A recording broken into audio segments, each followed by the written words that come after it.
Hi, it's Rick Levin, and I want to give you a little bit of an understanding of how real estate auctions work. There's different kinds of real estate auctions. Typically, the way the property sells for the most amount of money is when we do an auction that's absolute, where the property sells regardless of price, no matter how low the bid. That's called an absolute auction. The second way we conduct auctions is what we call with reserve. In a reserve auction, the seller reserves the right to accept or reject any offer. This gives the seller a lot of comfort, but sometimes does not seem as enticing to the buyer to take the time and effort they need to investigate the opportunity and then make a thoughtful offer.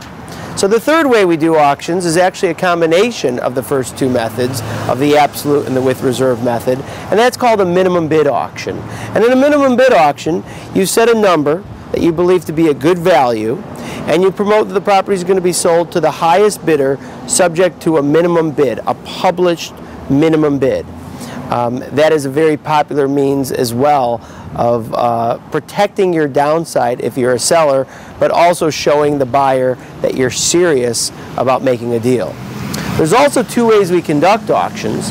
If we think there's going to be a large number of people bidding, very often we do an open auction where people stand in a room similar to an art auction and raise their hands and actually bid.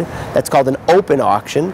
And we also conduct sealed bid auctions. And in a sealed bid auction, you can keep the amount of bidders and their prices confidential, which can have some advantages to the seller, and in some cases even advantages to the buyer. Finally, we also are conducting numerous online auctions for all sorts of assets around the country. And what's best to do is go to our upcoming auction section on the website here, and you can see if there's an auction that has some interest for you. Thank you very much, and call us at our office if you have any questions.